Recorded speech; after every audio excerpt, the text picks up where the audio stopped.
Саламатсыздар, урматтуу Чалкан медиа каналынын көрөрмандары, өлкөбүздө алынган акыркы сааттагы жаңылыктар менен сиздерди кайрадан тааныштырабыз. Биздин каналыбызга катталып, ой пикирлериңиздер менен бөлүшүңүздөр.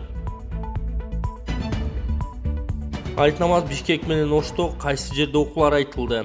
Быйыл Курман айттын намазы Бишкек шаарында Турдакун Усубалиев атындагы аянтта окулат. Бул тууралуу муфтият кабарлады. Ал эми Ош шаарында борбордук аянтта окула турган болду. Эки жактан тең намаз саат 7:30 башталат. Ага чейин Куран окулуп, баяндар айтылат. Белгилей кетсек, Курман айт быйыл 27 майга белгиленген. Урматтуу Москвадагы мекендештер, Кыргызстанга жүк салууну каалап, бирок кимден жиберүүнү ойлонуп жаткан болсоңуз, биз сиздерге ишенимдүү ишкерди сунуштайбыз. Бул ишкердин аты жөнү Зайырбек Маматкаримов. 12 жылдан бери иш алып барган командасы сиздин аманатка кыянатты кылышпайт. Кыргызстанга салган жүгүңүздү күндүн аптабына же кыштын ызгаарына калтырбастан атайын жүк сактоочу кампасы Бишкек шаары Профсоюз көчөсү 38/1 дарегинде жайгашкан. Жүктү Москванын бардык жеринен өздөрү алып кетет. Алган жүктү Кыргызстандын 7 дубанына жеткирүүнү да кепилдешет. Кыргызстанга жумасына 2 машина жиберилет. Жүк баасы көлөмүнө жараша 500 рубльдан өйдө баланат. Дареги Нижегородское метросу, Перовское шоссе 9, строение 7. Байланыш номерлери +7 926 788 70 70, +7 929 624 63 64. Өлкөдө автокырсыктан өлгөндөрдүн саны эмнеге көп экенин жол милициясы түшүндүрдү. Өлкөдө автокырсыктан көз жумгандардын саны эмнеге көп болуп жатканын жол кыймылы коопсуздугун камсыздоо башкы башкармалыгынын жетекчисинин орун басары Айбек Жумагулов айтып берди. Ал Спутник Кыргызстандын маалымат борборунда өткөн брифингде катышкан. Жумагуловдун айтымында жол кырсыктарынын 93% рулдагылардын күнөөсүнөн болот. Негизги себептердин бири кээ бир айдоочулардын мыйзамды тоготпогону, бул машина айдагандардын болгон бүткөн маданияты, жолдо жүрүүнүн эрежелерин билбегендиги, эрежени одоно бузуп, өтө ылдам айдап, жолдун каршы тилкеге чыга калышы, деди жетекчи. Манас эл аралык аэропортунун аэробекетине кирүү жана чыгуу схемасы өзгөртүлдү. Манас эл аралык аэропортунда бүгүндөн баштап ири масштабта реконструкциялоонун алкагында курулган аэробекет комплексинин жаңы бөлүгү пайдаланууга берилди. Жаңыланган терминалдын ачылышына байланыштуу жүргүнчүлөрдүн жана коноктордун жүрүү схемасы өзгөртүлүп, аэробекет имаратынын мурдагы кире бериши жабылды. Эми жаңы кирүү жана чыгуу жолдору комплекстин батыш тарабында жайгашкан. Жүргүнчүлөр жана аэропорттун коноктору үчүн эл аралык тейлөө стандарттарына жооп берген заманбап мейкиндиктер жеткиликтүү болду. Алардын катарына жаңы күтүү залдары, каттоо аймактары, жаңыланган стерилдүү зона, ошондой эле ыңгайлуу учуп келүү аймагы кирет. Ошол эле учурда бүгүндөн баштап аэробекеттин эски бөлүгү реконструкциялоо иштерине байланыштуу жабылат. Аэробекетти реконструкциялоо, аэропорттук инфраструктураны модернизациялоо жана Кыргыз Республикасынын авиация тармагын өнүктүрүү боюнча комплекстүү программанын бир бөлүгү болуп саналат. Бул программа мамлекеттик саясаттын алкагында ишке ашырылып, президент Садыр Жапаров тарабынан көрсөтүлгөн колдоонун жана кабыл алынган жарлыктын негизинде мүмкүн болду.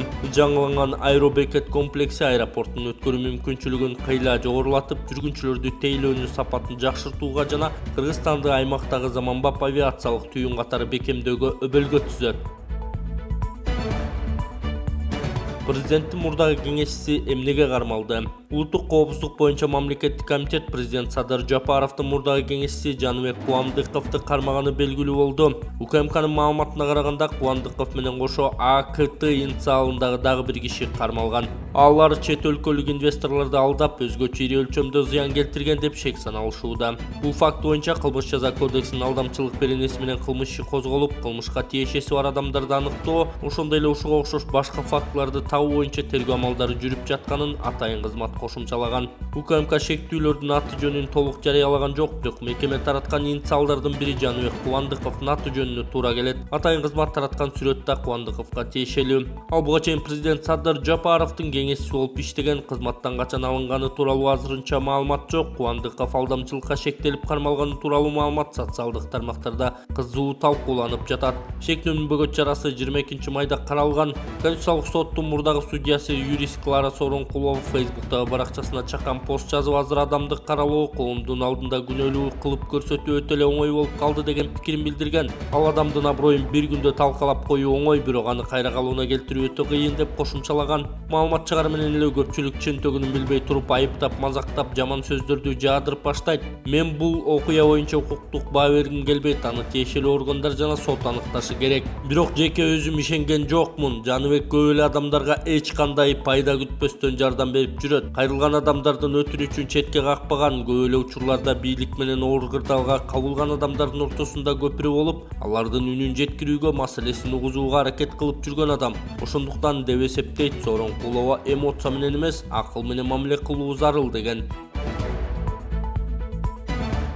Мугалимдерди мектептин оңдоп түзүү иштерине тартууга тыюу салынды. Агартуу министрлиги мугалимдерди мектептин оңдоп түзүү иштерине өзгөчө жайкы эс алуу мезгилинде тартууга тыюу салынганын эскертти. Министрлик 2025-2026 окуу жылында республикалык бюджеттен мектептерди утурумдуу оңдоо иштерине 404 миллион сом каралганын, мугалимдердин негизги милдети окуучуларга сапаттуу билим берүү жана окуу тарбия процессин уюштуруу экенин билдирген. Агартуу министрлиги ошондой эле жергиликтүү бийлик өкүлдөрүнө мугалимдерди көчө тазалоо, айлана чөйрөнү иретке келтирүү, короошуп буруу жана башка чарбалык иштерге тартууга жол берилбей турганын кошумчалап, мындай аракеттер мыйзамга каршы келерин кабарлады. Кыргызстанда адатта жайкы эс алууга кетер алдында мугалимдер мектепти оңдоп түзөө иштерине тартылат.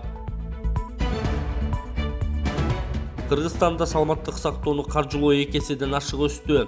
Өлкөбүздө акыркы жылдарда саламаттыкты сактоо тармагын реформа кылуу жана колдоо саясаты активдүү жүргүзүлүүдө. Бул тууралуу вице-премьер-министр Улан Маматканов Бишкекте өткөн органдарды трансплантациялоо жана донорлук боюнча эл аралык симпозиумда билдирген. Ал саламаттыкты сактоо тармагын каржылоо 2021 жылдагы 21,5 миллиард сомдон 2025 жылы 52 миллиард сомго чейин олуттуу көбөйгөнүн, медицина кызматкерлеринин эмгек акысы жогорулатылганын белгиледи. Акыркы 3 жылда мамлекеттин колдоосу менен жигердүү иштер башталды. Республикалык бюджеттин эсебинен 55 бөйрөк алмаштыруу операциясы жасалды. Анын 42си эне жана баланы коргоо улуттук борборунда 13-ü Кыргыз-Түрк достук ооруканасында жасалган. Ошондой эле мамлекеттин каржылоосу менен 3 жолу боорду алмаштыруу операциясы жасалды. 2024 жылы Кыргызстанда биринчи жолу жилик чучугун алмаштыруу операциясы ийгиликтүү болгон деп айтылат маалыматта. Мечит имамдарынын маянасын 25 000 сомго чейин көбөйтүү пландалууда. Мечиттердин имамдарынын маянасын 25 000 сомго чейин көбөйтүү пландаштырылууда. Бул тууралуу Дин иштери жана этностор аралык мамилелер боюнча улуттук агенттиктин төрагасы Талантбек Ташыбеков кабар агенттигине билдирген. Анын айтымында бүгүнкү күндө президент Садыр Жапаров тарабынан демилгеленип, өлкөдөгү мечиттердин имамдарына 15 000 сомдон айлык берилип жатат. Буга чейин имам фонду тарабынан имамдарга маяна берилип келген, бирок бир канча жыл бою айлыктар берилбей токтоп калган. Алдыда биз имамдардын айлыгын 25 000 сомго чейин көбөйтүүнү пландап жатабыз, деди ал. Талантбек Ташыбеков белгилегендей, Кыргызстандагы учурда 4 000ден ашык мечит катталган.